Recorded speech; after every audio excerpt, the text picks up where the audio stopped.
Rossi, what's up, bud? What's going on? How we doing? Nothing. Here at the latter stage of the Money in the Bank preview. Of course, bringing the cleanup hitter to clean us all up. You ready to talk Seth Rollins versus Finn Balor for the Universal, for the WWE World Heavyweight Champion? Yes, absolutely. A match I didn't really give two shits about 2 weeks ago. They did a really good job of turning that around. So, Yeah, and a lot of that is based off Finn Balor's new focus of kind of aggression. Bitter Finn is the kind of the way to put it. I really like what they've done to us. I don't know if it's Vince. I don't know if it's Triple H. Probably a mixture of both. But Finn Balor, starting about 2 Raws ago with all that attacking Seth during the Open Challenge, the brutal stomps, the next night on NXT, attacking him after that awesome breaker match. And even that video package this week on the Raw with the smoke and the fear. He's bitter. So Seth laughed at him when he relinquished his title that night. Seth is the one that tore his pec when he recklessly threw him in the barricade, supposedly, on storytelling wise. You may have a stat or two for us here on how many times they faced each other, but this feels fresh regardless. But it's all due to Finn Balor, man. He's rocking and rolling. What do you think? yeah. I feel like this is probably the best little singles push Finn's had in quite a while. Obviously, probably going back to his NXT days. The Judgment Day stuff's been pretty good, but they've really sunk their teeth into that entire Judgment Day group. And they've really found a pretty successful way to get two heel groups going at the same time, which they normally have not been good at. But you've got Imperium that still looks good, even though they've really been kind of a twosome of late. But Judgment Day's just been all over Raw every week, and you're not sick of them. They're using them in a way that makes sense. They're all in their own deals. They're all in their own stories. And that's with Rhea really not having any female opponents ready for her. They're teasing a lot, but they've really done a good job of keeping the attention off of her and kind of tying her just into the Dom stuff. Now, obviously, there's been some Finn dissension with Priest that they've definitely honed in on. They've kind of gone away from that the last 2 weeks on this little Finn resurgence too. Yeah. Talking about these guys, go back to when Finn won that title from him back in 2016, I think it was. Yes. He then went away for a while because he was hurt. And then from 2018 on, him and Seth have wrestled 9 times on TV, whether they were singles matches, whether they were 3 or 4-way matches. Rollins has won all 9.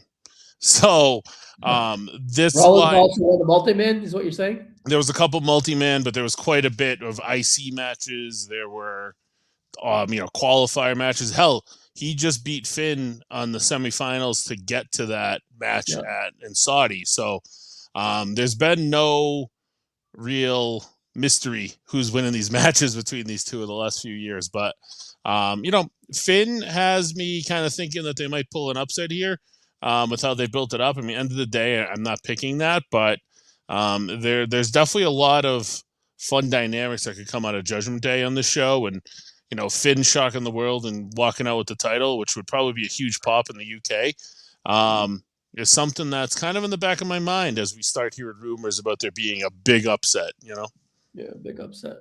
This would be a candidate for a big upset, for sure. I'm intrigued. I don't know how I would feel about it. Rollins has been champ for a month. He's doing fine. He's still over. He's had some really good matches with Damian Priest and Braun Breaker.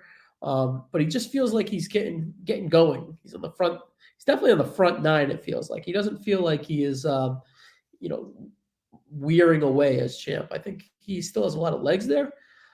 So I don't really know what to expect. I don't know if it would be a good call to kind of cut his balls off as champ. Of course, you get it back, but even with a cash-in or a frequent cash, even with someone cashing in relatively soon, it does feel like that it would kind of be a little reckless for Rollins. But then, him being the inaugural champion again, maybe he would be fine in the long run. He's much stronger than he is now at 19, but I'm just kind of worried about him falling off a cliff like he did at 19 once he lost the championship. Yeah, and there's the Drew Rollins of it all, Drew McIntyre of it all too. Yeah, this seems like a good spot to debut him or bring him back, I should say. whether that's to cost Rollins or whether that's to just fuck Rollins up after the match. Or he could tie himself into Money in the Bank too. Really just feel like he's got to be, if he doesn't come back on this show, I don't know that he's coming back, right? Because nothing will react quicker to that reaction, or nothing will give him a better reaction than that UK crowd. So I'd actually be expecting him to be out of WWE if he doesn't come back on this show. So I do expect him. And this is obviously where he fits in. Little heel turn and then a feud with Rollins gearing towards SummerSlam. That's probably your best Raw SummerSlam match you have available to you, right? Yeah, you would say that for sure. But well, Raw is interesting, man. They're coming off that $1.9 million rating. Yeah, 1.9 million views ratings with nothing advertised. There was literally nothing advertised. It was just pretty much this guy will be on Raw, you know? Yeah, it's a go home, so that helps, I assume. But yeah, Raw is interesting. They got a lot of guys. They have the Judgment Day, Imperium, Riddle, KO, and Sammy, who's in the tag division. Gargano, Ciampa, Finn, Seth.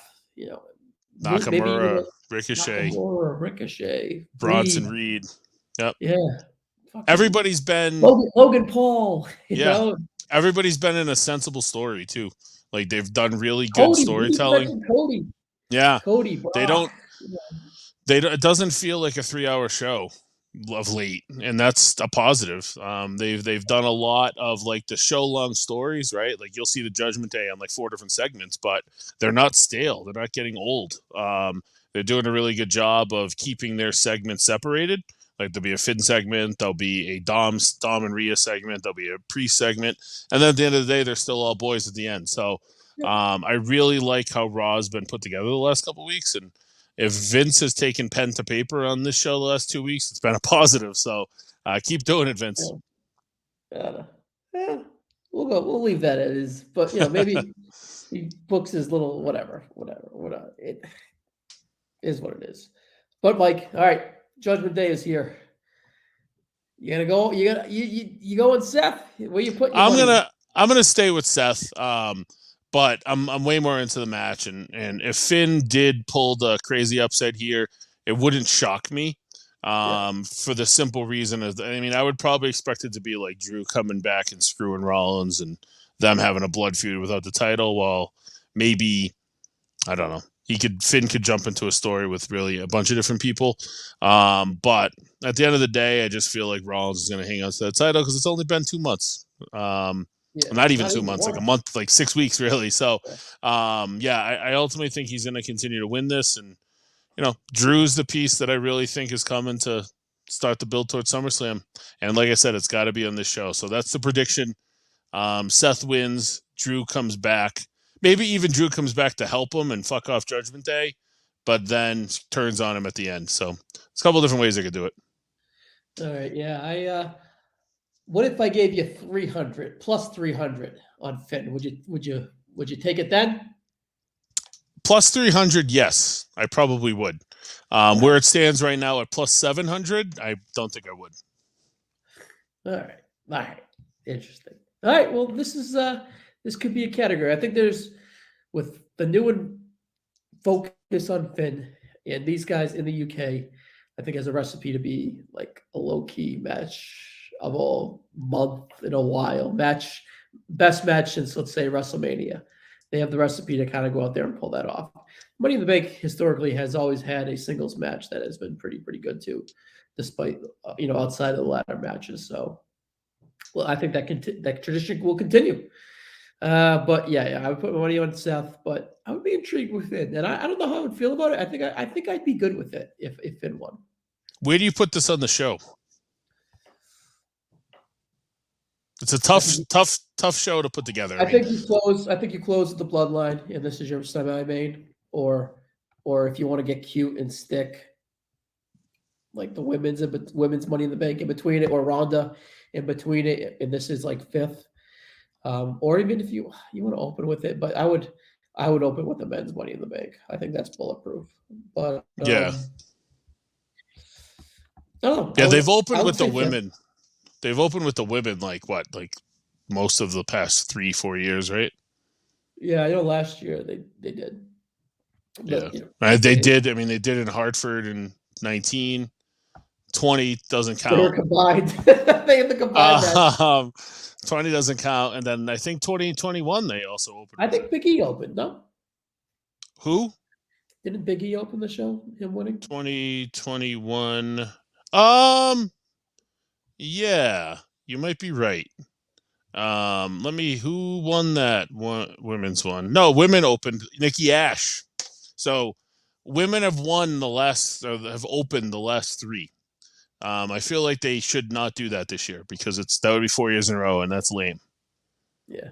Yeah, spice it up, shake it up. Yeah. All right, Mike. What do you think? You think this opens? No, because he just opened in Saudi. I think it's going to definitely be mid to, I'd say middle. I think Fourth, fifth, men's third, Money in the fourth, Bank. I mean, you probably want to put men's Money in the Bank still before it, so you can still have that tease of the cash in, right? or just in Um, the back of your mind or whatever. yeah. Yeah. Although you could do that with Reigns too, but nobody's actually going to believe that. So yeah, I would probably say put this maybe with one match in between, like maybe like the Ronda match, yeah, between this and the Bloodline. All right, cool, man. All right, Mike. We'll catch you in the next one, buddy. Later, man.